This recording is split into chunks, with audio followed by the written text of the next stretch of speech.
Shalom et bien-aimés, une fois de plus, que la paix de notre Seigneur Jésus-Christ soit votre partage.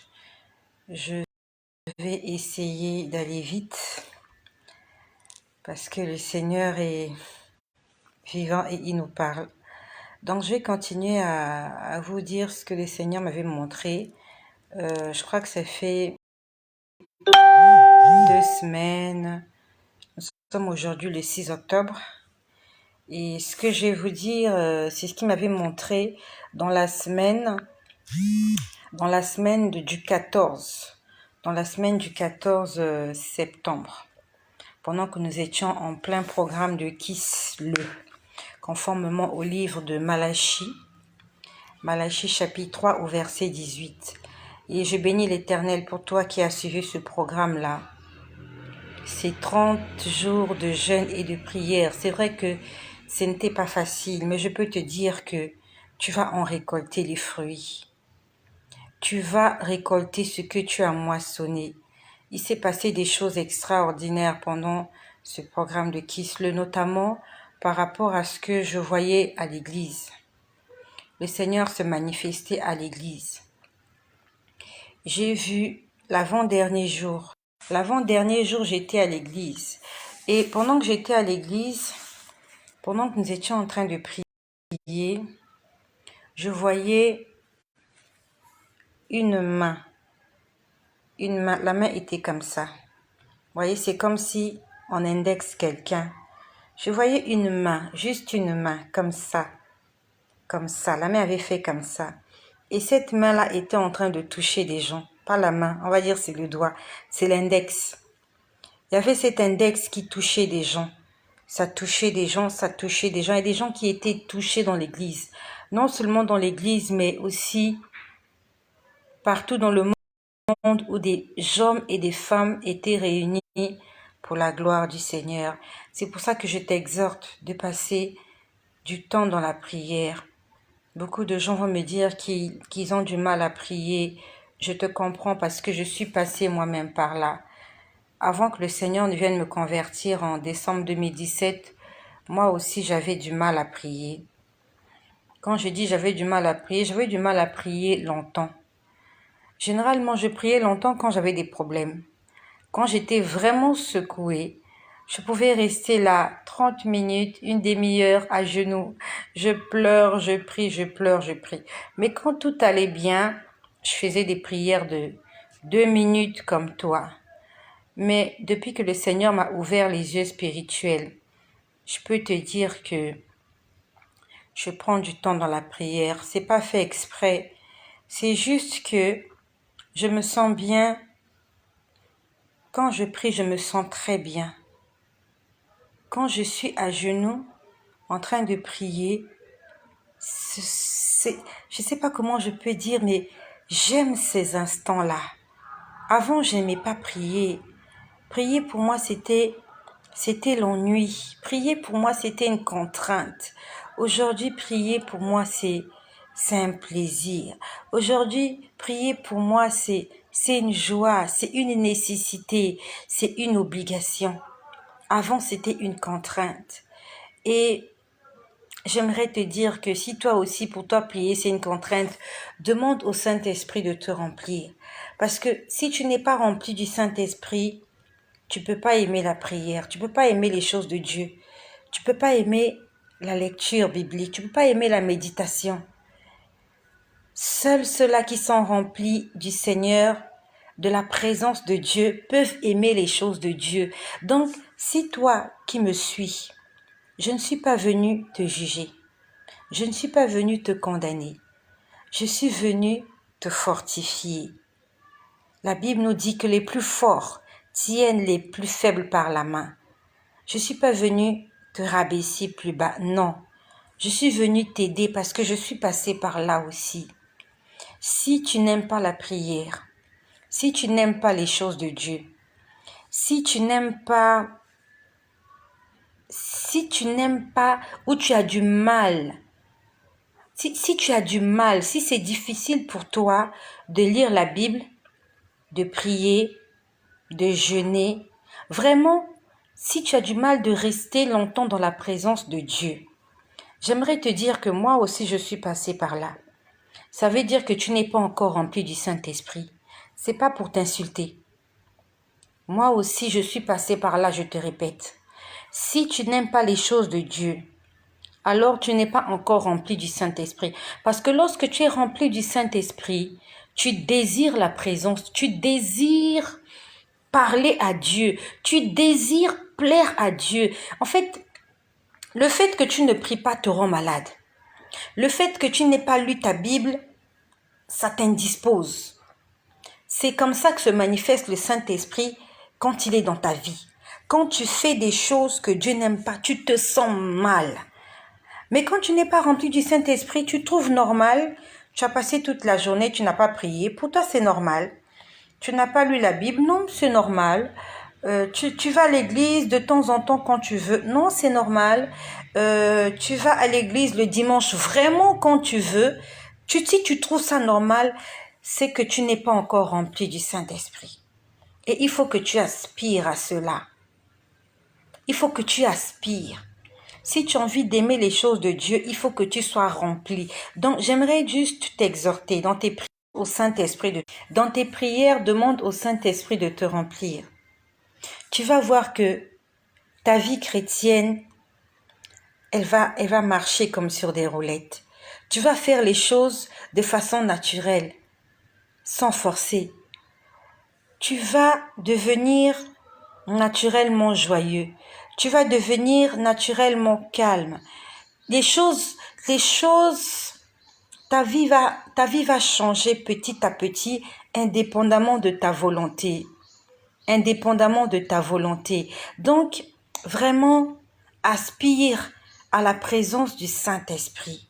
Quand tu pries, dis-le, dis Saint-Esprit, remplis-moi. Remplis-moi jusqu'à ce que je déborde. Donc, ce que je vais vous dire là, je l'ai vécu la semaine dernière d'abord, avant de repartir au 16. La semaine dernière, j'étais à mon lieu de travail. Ça s'est passé pendant la pause déjeuner. Ma pause déjeuner, entre midi et 2h30 de l'après-midi. Pendant que j'étais en pause déjeuner, j'étais en train de prier. Voilà, Fabrice Rama, Saint-Esprit remplis-moi. Oui, c'est ce qu'il faut faire. C'est ce qu'il faut faire. Il y a pas de la magie dans les choses de Dieu. Il n'y a pas de sorcellerie. Il n'y a que le Saint-Esprit. On n'a que besoin du Saint-Esprit. Donc, dans tes prières, dis-lui, Saint-Esprit, remplis-moi. C'est-à-dire que tu peux le dire autant de fois. Comme dit la chanson, quand je ne sais comment dire, je me mets à chanter. Quand tu ne sais plus quoi dire dans tes prières, dis-lui, Saint-Esprit, remplis-moi. Saint-Esprit, remplis-moi. J'ai besoin que tu me remplisses, que je puisse déborder. Saint-Esprit, remplis-moi. Il faut que tu le dises parce que moi aussi, on m'avait dicté cette prière. Qui me l'a dictée? C'est le Saint-Esprit lui-même. Quand il est venu me convertir en décembre 2017, quand il est d'abord venu, il m'a demandé de me débarrasser de toutes mes parures extérieures. Il m'a demandé de me débarrasser de mes cheveux artificiels, de tout ce qu'il y avait d'artificiel en moi. Il a commencé par là. Puis après, au départ, j'entendais d'abord la voix. Pour ceux qui ont suivi mon témoignage au début de cette chaîne, en novembre, le 10 novembre, ça va faire 1 an que ce site, que cette chaîne existe. Que le nom de Jésus soit béni, parce que l'année prochaine, nous allons fêter nos 1 an d'existence. Tu vas le leur dire, aura 1 an le 10 novembre 2021. Et l'année dernière, quand j'ai commencé à faire mon partage sur les réseaux sociaux, pour ceux qui sont abonnés et connectés, quelque temps après que j'ai commencé à publier des vidéos sur les réseaux sociaux, sur ce site, tu vas le leur dire, 2 semaines après, pendant que je priais un midi, j'ai entendu une voix qui me dit, si tu continues à parler, tu vas mourir. C'est pas la voix de Dieu, c'est la voix de l'ennemi. L'ennemi ne veut pas que les vies soient sauvées. L'ennemi ne veut pas que nos yeux soient ouverts. L'ennemi veut que nous puissions marcher dans l'ignorance, dans la perdition. Il m'a dit, il m'a dit l'année dernière, si tu continues, tu vas mourir. Et le mois prochain, ça va faire 1 an que je parle. Jour pour jour. Jour pour jour. Ça va faire 1 an. Je sais pas, il y a plus de 1000 vidéos. Ça fait même pas 365 jours que ces sites existent. Le 10 novembre 2021, ça va faire 1 an. Et je peux te dire que lorsque tu es connecté au Saint-Esprit, il ne peut pas te manquer quelque chose à dire aux gens. Tout ce que je viens de te dire là, cela m'est dicté, cela m'est montré. Même quand je prends juste du temps à méditer, je reste là, je me concentre sur un verset, je dis Seigneur, explique-le-moi. Il me montre des choses. Donc, j'aimerais te dire que si tu ne veux ne rien manquer à dire à quelqu'un, il faut que tu sois rempli du Saint-Esprit. Le Saint-Esprit peut t'apprendre les mathématiques. Il peut t'apprendre la physique, chimie. Il peut t'apprendre même à parler des langues étrangères. Le Saint-Esprit, c'est celui-là dont nous avons besoin. Nous avons tous besoin du Saint-Esprit. C'est pour ça que toi qui m'écoutes, même l'argent, le Saint-Esprit va te donner de l'argent. Tout ce que tu veux, il va te donner. Aujourd'hui, il me dit quel genre de commerce je dois faire. J'ai une activité professionnelle, je travaille quelque part. Mais il me dit, fais ça, en dehors de ton travail, fais ça. L'année dernière, il m'a demandé d'ouvrir une structure d'accueil pour les enfants. C'est lui qui me l'a demandé, je l'ai ouvert. Et cette année, pour ceux qui sont connectés, qui me suivent, ça fait pas longtemps, quand j'étais en train de lire le livre de Genèse, quand j'étais en train de lire l'histoire de Agar qui était partie, qui avait été chassée par Abraham de sa maison avec Ismaël, et elle se retrouve dans le désert, et il leur manque d'eau, il leur manque à manger, ils n'ont plus rien, et elle est égarée, et on nous dit, la Bible nous dit qu'elle se met à pleurer. Elle se met à pleurer, elle met l'enfant quelque part sous un tas de buissons, elle se met quelque part, elle se met à pleurer et elle entend une voix. Et on dit qu'elle a entendu l'ange de l'Éternel qui lui a dit, Agar, j'ai entendu les cris de l'enfant. Regarde à côté de toi, il y a un ruisseau. Donc ce jour-là, je vous ai fait ce partage la semaine dernière, je crois. J'ai dit, Seigneur, ouvre-nous les yeux afin que nous puissions voir des choses que tu nous as déjà données, mais qu'on n'arrive pas à percevoir parce que nous sommes aveuglés.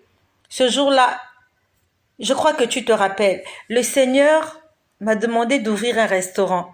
Il m'a demandé de vendre à manger. C'était pas au programme.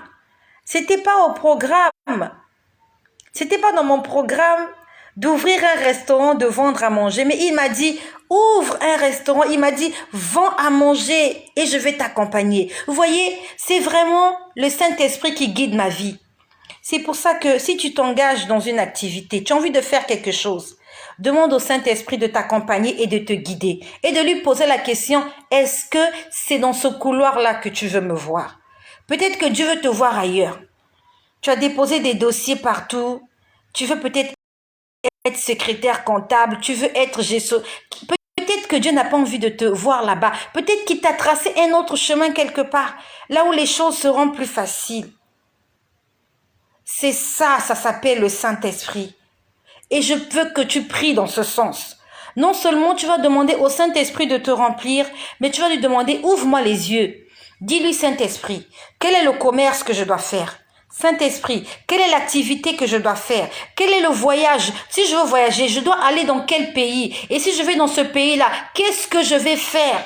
Comme ma sœur Eudoxie, oui, que le Saint-Esprit soit ton guide. S'il te guide, tu n'auras pas à réfléchir longtemps. Tu n'auras pas à réfléchir longtemps s'il te guide. Parce que le couloir dans lequel il t'amène, tu vas réussir. Tu n'auras pas à te casser la tête. Il a déjà balisé le chemin pour toi. Et toi, tu seras juste là, en train de faire ce pourquoi tu as été créé. C'est pour ça qu'il y a d'autres personnes dans la vie, tu réussis pas parce que tu fais quelque chose pour laquelle tu n'as pas été appelé à faire. Tu t'es marié avec la mauvaise personne. Voilà, aujourd'hui, tu souffres, tu es malheureux. Tu as épousé la mauvaise personne parce qu'on n'a pas demandé la volonté de Dieu. Nous sommes tous passés par là, surtout en ce qui concerne le mariage. En ce qui concerne le mariage, La majorité des gens sur la terre se sont mariés avec les mauvaises personnes. Je m'en fous du commentaire que tu vas faire. Tu n'as qu'à aller au tribunal voir le nombre de divorces qu'il y a. Tu n'as qu'à aller dans les postes de police voir les violences conjugales qu'il y a.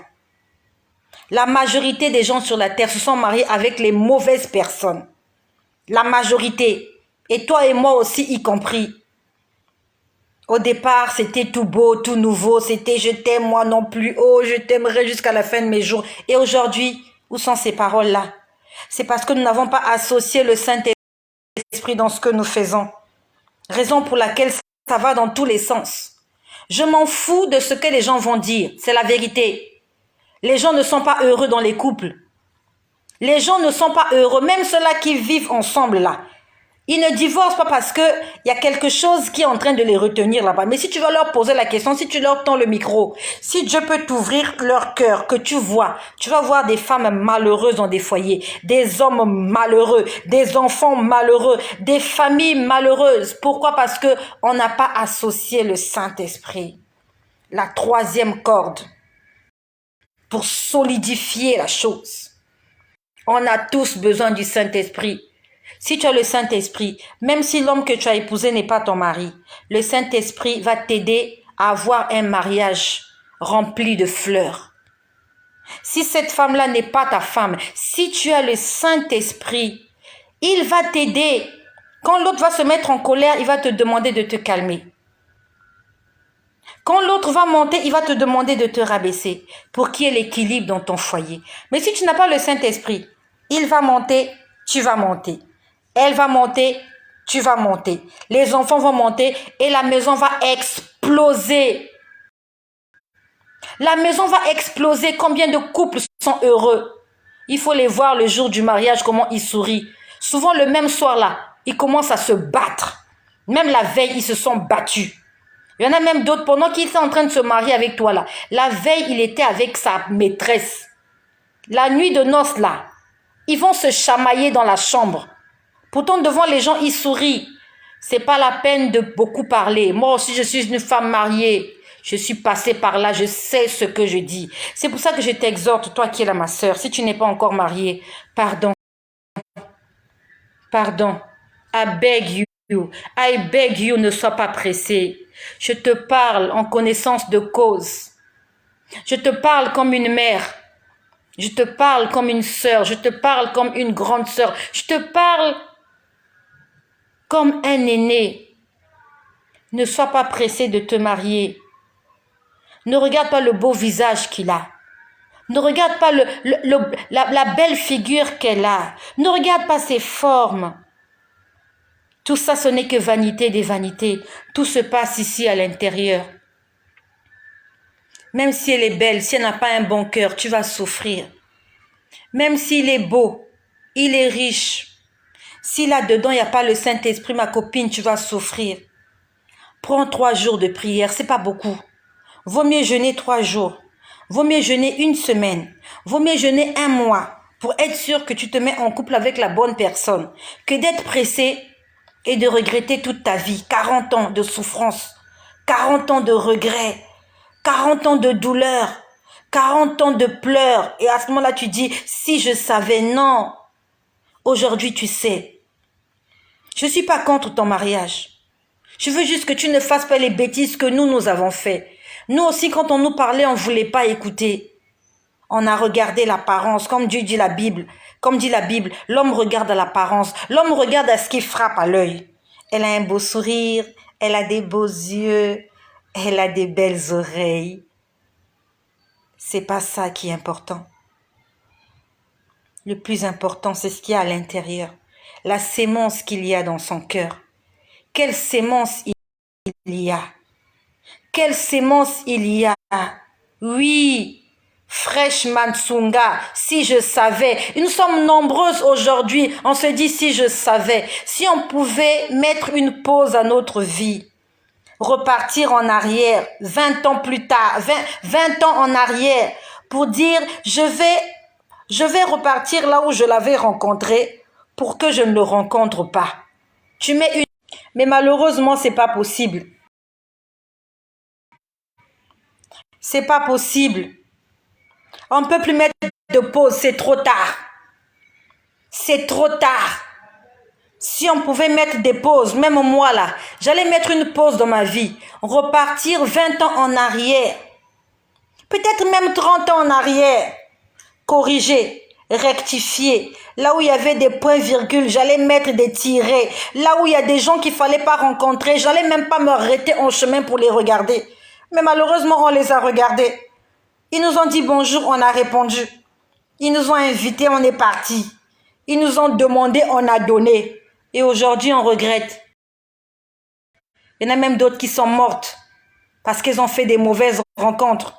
L'homme là qui t'amène à la mairie aujourd'hui, peut-être qu'il est ton meurtrier. C'est peut-être lui qui va te tuer. On voit sur les réseaux sociaux des hommes qui tuent leurs femmes, des femmes qui tuent leurs hommes, des enfants qui tuent les parents qui tuent les enfants. Si je savais,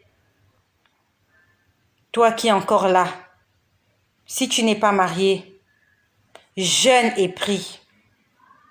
Et même si tu es marié, jeûne, prie et demande au Saint-Esprit de te remplir. Si le Saint-Esprit est en toi, il peut sortir, s'en aller 1 mois. Toi, tu auras la paix de ton cœur. Tu ne vas pas lui courir après. Tu ne vas pas te suicider pour lui. Tu n'iras pas faire des scandales. Mais Dieu va toucher son cœur parce que toi, tu seras une femme de prière. La Bible nous dit que la femme sage bâtit sa maison. Elle bâtit sa maison comment? Avec l'Éternel. Parce que celui qui bâtit sans l'Éternel bâtit en vain. Si tu bâtis ton foyer, tu n'associes pas Dieu, tu es en train de perdre ton temps. Cet homme-là, il va te tromper, il va continuer à te tromper. Il va te ramener Covid à la maison. Il va te ramener le VIH. Il va te ramener l'hépatite. Il va te ramener la syphilis. Il va te ramener la gonocoxie. Il va même te ramener la drépanocytose. Même si la drépanocytose n'est pas une maladie vénérienne, il va te ramener ça à la maison. La drépanocytose spirituelle pour que tu meurs. Mais quand tu es rempli du Saint-Esprit, même quand il est parti, tu chantes, tu dis Seigneur, aie pitié de lui. Seigneur, aide-moi à l'aimer parce que je l'ai choisi. C'est le choix que j'ai fait. Quand je l'ai choisi, je ne t'ai même pas demandé la permission, Dieu. Je l'ai choisi de moi-même. Et maintenant qu'il me fait souffrir, tu as envie d'accuser Dieu. Est-ce que Dieu était même dans votre histoire là? Là où vous vous êtes croisés, est-ce que Dieu était là? Est-ce que tu avais prié? Tu étais seulement pressé d'amener tes affaires. Nous tous, on est passés par là. Je suis personne. Moi aussi, j'ai fait ça. On est pressé d'amener les affaires. Dès que tu as fait la rencontre de quelqu'un, 1 semaine plus tard, il y a tes sandales qui sont là-bas. Il y a tes sous-vêtements. Il y a ta perruque. Il y a ton rouge à lèvres. Pour que si une autre fille vienne, elle sache qu'il y a quelqu'un qui est là. On a tous fait ça. Pressé. Pressé. Manque de patience. Galates 25. La patience est un fruit de l'esprit. Et il nous manque la patience parce que nous n'avons pas le Saint-Esprit. Quand tu as la patience, tu regardes les choses de loin. Tu dis, ok, tu veux de moi, je vais prier. Je vais demander à mon Dieu de me dire si c'est toi. Ou bien, si tu es juste un cambrioleur. Jean 10, 10. Il vient dans ta vie, il te dote, il t'épouse, c'est pour te tuer. Le jour du mariage, tout le monde est content. Même les cadeaux qu'on vous amène là, c'est pour vous tuer. Combien de femmes sont mortes? Allez sur les réseaux sociaux. Allez sur les réseaux sociaux. Il y en a combien? Il y avait une bagarre, ça s'est retrouvé à l'hôpital. Non, il y avait une bagarre, il y a un œil qui a été crevé. Il y a une bagarre, non, il y a le pied qui s'est cassé. Il y a une bagarre, la personne s'est retrouvée à la morgue. Il y a une infidélité, il y a quelqu'un qui se retrouve à la morgue. Pourquoi? Parce que nous n'avons pas le Saint-Esprit. Quand il y a le Saint-Esprit dans un couple, il y a la maîtrise de soi. Il y a la joie. Il y a la paix. Il y a l'amour. Il y a le pardon. Il y a le respect. Il y a l'entraide. Il y a Jésus-Christ qui est là. Célibataire, ce n'est pas une insulte. Prends ton temps. Ne regarde pas l'âge. Vaut mieux te marier tard avec la bonne personne. Vaut mieux te marier tard avec la bonne personne que de te marier tôt avec ton meurtrier ou ta meurtrière. C'était juste une parenthèse. C'est vrai qu'elle était très longue, ma parenthèse. Voilà. C'était très long, ma parenthèse. Donc, je vais te dire, ce que je vais te dire là, j'ai vu, c'était la semaine dernière, pendant ma pause déjeuner. Je remercie le Seigneur parce qu'il me permet toujours de me rappeler de là où je me suis arrêtée. Je suis en train de vous parler de ce que j'ai vu la semaine dernière pendant que je priais. Entre midi et 14h30. Pendant que je priais, j'ai entendu une chanson. J'ai entendu une chanson. Cette chanson-là, je l'ai entendue il y a de cela quelques années. Il y avait une coupe du monde. Il y avait une coupe du monde. Il y avait une coupe du monde en Afrique. Oui, c'était la coupe du monde. Oui, c'était la coupe du monde en Afrique. Ça se passait en Afrique du Sud. Ça se passait en Afrique du Sud. Et pendant cette Coupe du Monde-là, il y avait une chanson d'ouverture. Je ne vais pas chanter cette chanson-là. Je sais que tu connais cette chanson-là. Pendant cette Coupe du Monde, il y avait une chanson d'ouverture. C'était une chanson africaine qui avait été modernisée par une musicienne colombienne. Tu connais la chanson. Donc, pendant que je priais, j'ai entendu cette mélodie. Je suis restée tranquille. Je me suis dit, mais où est-ce que j'ai entendu cette mélodie-là? Parce que je suis pas télé, hein. Vraiment, quand j'allume la télé, je suis les informations. Et je suis la chaîne EMCI TV. Enseigne-moi Canal International. C'est une chaîne chrétienne francophone. C'est la seule chaîne que je suis à la télé. Donc, si je suis pas les informations, je suis EMCI TV. C'est ma chaîne. C'est ma chaîne préférée.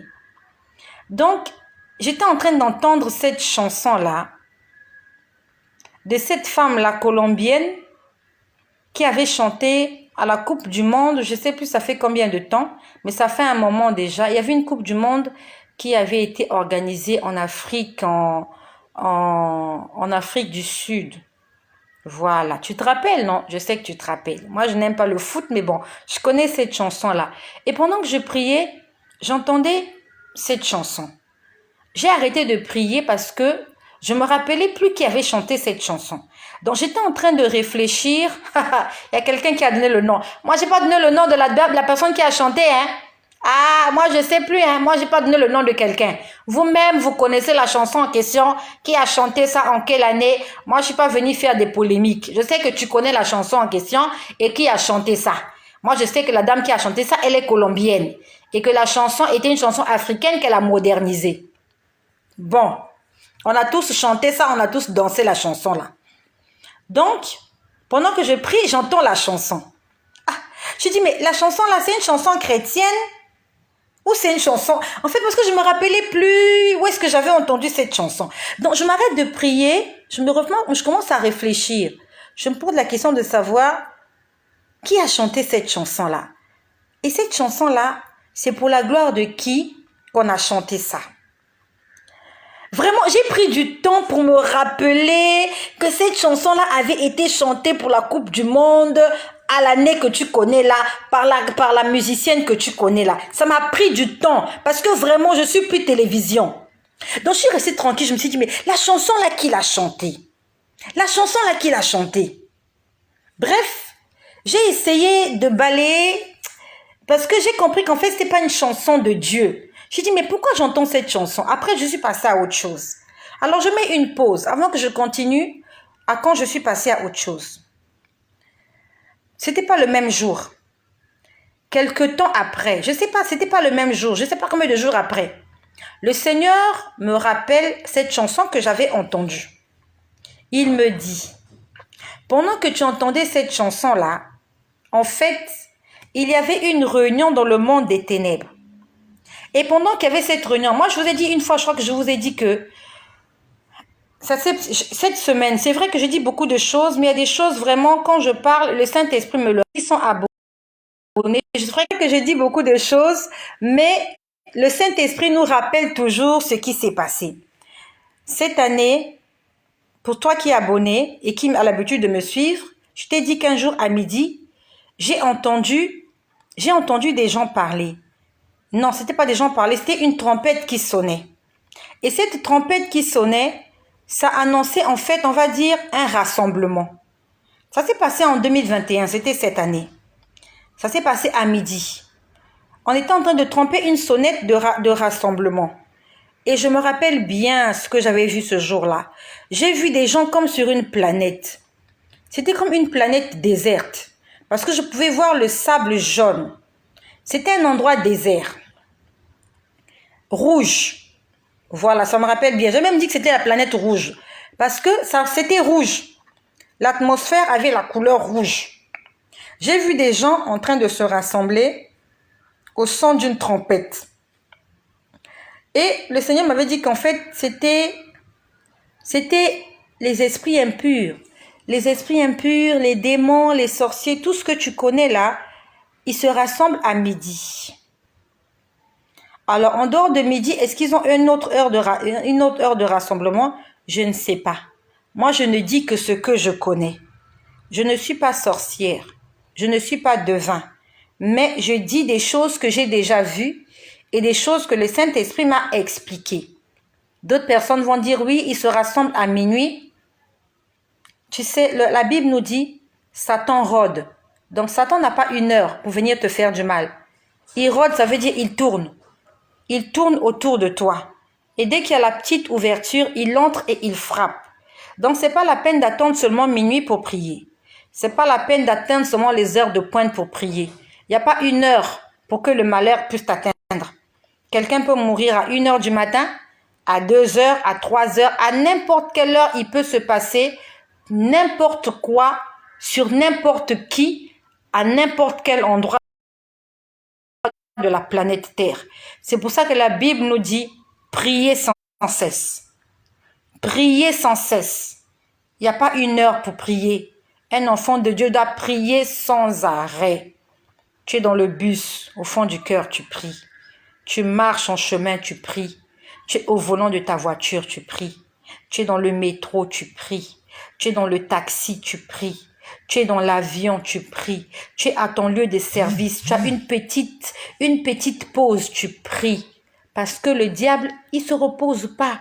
Et même quand il se repose, il y a des gens qui prennent la relève. Quand Satan se repose, les démons travaillent. Quand les démons se reposent, les sorciers travaillent. Quand les sorciers se reposent, les féticheurs travaillent. C'est pour ça que toi et moi, nous devons être éveillés, sortant de notre sommeil spirituel. Donc je me rappelle ce jour-là, j'ai vu la planète rouge. Et le Seigneur m'avait dit que cette trompette-là, c'était pour annoncer une rencontre. Donc, il sonne une rencontre, point, point, point, pour alerter tous les mauvais esprits pour qu'ils viennent à leur réunion. Je crois que tu te rappelles de ça. Où je t'ai dit que j'ai vu beaucoup de gens, des occultistes, vraiment des hommes, pas des démons, mais des hommes comme toi et moi, aller se rencontrer quelque part sur une planète, ou bien c'est un endroit, ça ressemble à une planète, la planète rouge, c'est comme ça que j'appelle ça, parce que c'est comme ça que j'ai vu ça. Donc ce jour, le Seigneur me dit que la chanson que j'ai entendue là, qu'on avait chantée à la Coupe du Monde, chantée par cette dame-là, colombienne, il me dit, pendant que tu entendais la chanson, c'était leur hymne national de rassemblement. Tu m'entends là? C'était leur hymne national. Moi, je ne sais pas de quel pays tu es originaire. Dans chaque pays, il y a une hymne nationale. En France, c'est la Marseillaise. Là où tu es là-bas, je ne sais pas comment ça s'appelle. Est-ce que tu es au Gabon? Est-ce que tu es au Tchad? Chaque pays a son hymne national. Et l'hymne national détermine l'identité du pays. Sauf que le monde des ténèbres a plusieurs hymnes nationaux. Plusieurs hymnes nationaux. En fait, toutes les chansons qui ne glorifient pas le nom de Jésus est une chanson dédiée aux démons et à l'ennemi. Donc ce jour-là, ils étaient en train de chanter cette chanson-là comme hymne national. De la même façon qu'ils ont chanté ça comme point de rassemblement pour toutes les personnes qui aiment le foot. Parce qu'en fait, pour ceux qui suivaient la Coupe du Monde, quand ils entendaient cette chanson, ils savaient que les matchs allaient commencer. Donc, c'est une façon de vous appeler.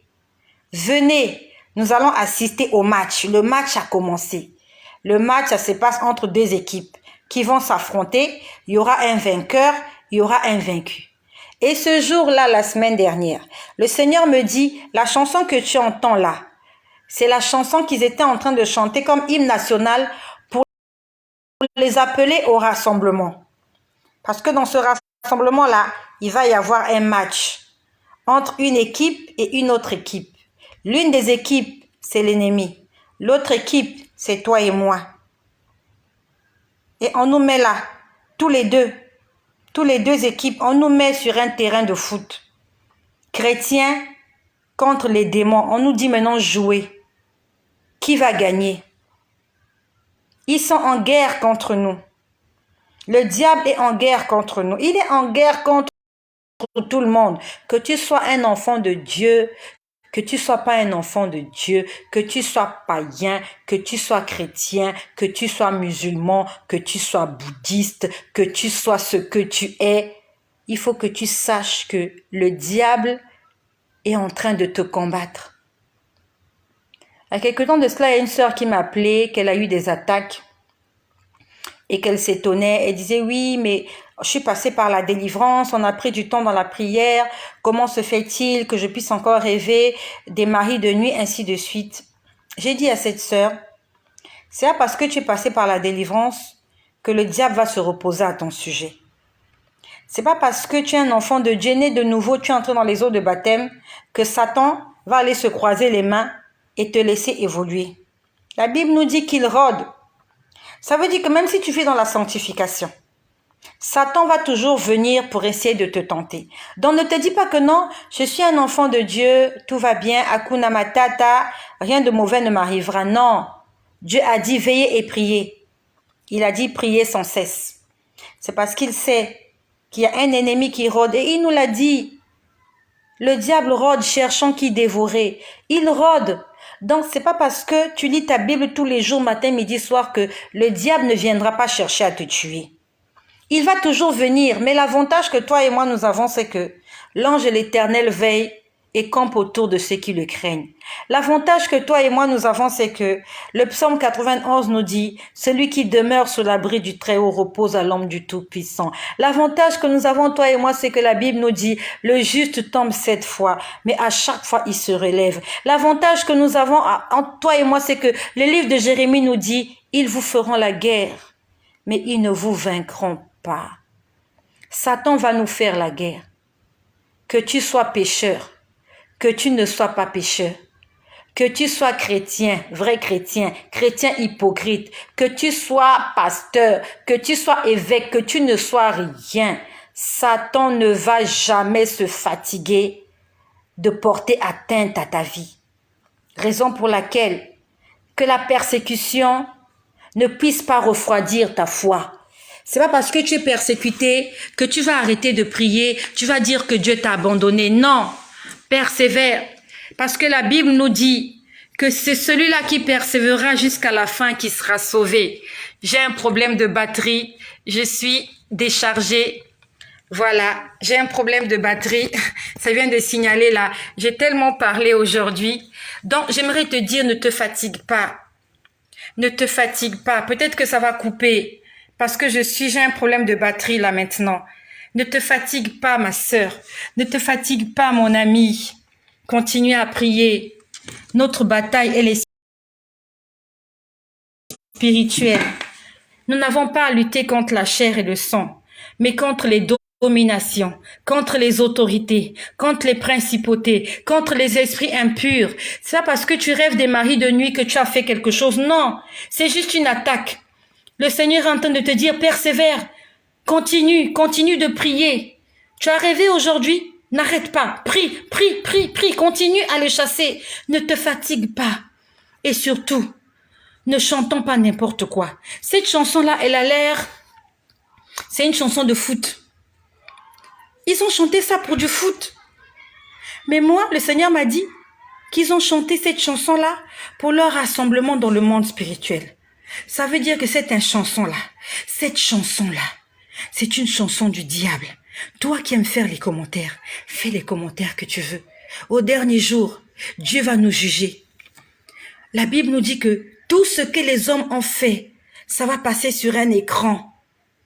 On va le voir sur un écran. Tout le monde verra sur l'écran ce que j'ai fait et ce que tu as fait. Au dernier jour, au jugement, Dieu va me justifier ou il va peut-être me condamner. Si moi j'ai dit que la chanson-là est diabolique, on attend au jugement dernier. Dieu va nous dire si c'est diabolique ou bien c'est comment. Est-ce que cette chanson-là glorifie le nom de Jésus? Le Seigneur m'a dit c'était leur hymne national ce jour-là. Même les chansons de foot. Pour ceux qui m'ont suivi l'année dernière, dans la nuit du 30 au 31 décembre, non, dans la nuit du 31 au 1er janvier 2021, le Seigneur m'a parlé des dessins animés. J'ai pas envie de revenir là-dessus. Les dessins animés qui sont diaboliques, les dessins animés qui sont sataniques, les chansons des dessins animés qui envoûtent les enfants. Le diable est rusé. Il va passer par toutes les manières. Chansons de dessins animés, chansons de publicité, chansons de football, chansons de parfum, du genre Dior, j'adore. Ça s'appelle l'idolâtrie. Tu vois la publicité? Dior, j'adore. Tu adores Dior? Non, la Bible dit adore Dieu. La Bible nous dit qu'il faut adorer Dieu. On n'adore pas un parfum. On n'adore pas un parfum. T'as vu la publicité de Dior? Dior, j'adore. Ça veut dire quoi? J'adore Dior. Est-ce que tu sais qui est Dior? Tu connais qui est Dior? That's the question. Réveillons-nous, enfants de Dieu.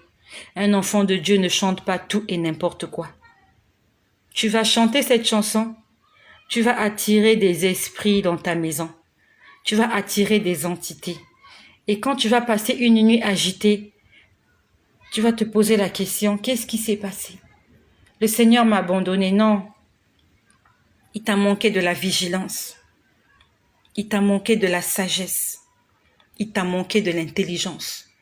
Et aujourd'hui, le Seigneur est en train de nous ouvrir les yeux afin de nous révéler les choses qui se passent dans le monde spirituel. La chanson là, du foot là, c'est une chanson du diable, inspirée par Satan Lucifer, dans le but d'envoûter des gens. Je ne vous ai jamais dit ce que le Seigneur m'avait dit au début de ma conversion. Le Seigneur m'avait parlé de football. Je n'ai pas eu le temps de vous dire ça parce que j'ai trop de choses à vous dire. Là déjà, je n'ai même pas encore fini le 14. Il m'avait parlé du football. Ça fait longtemps que je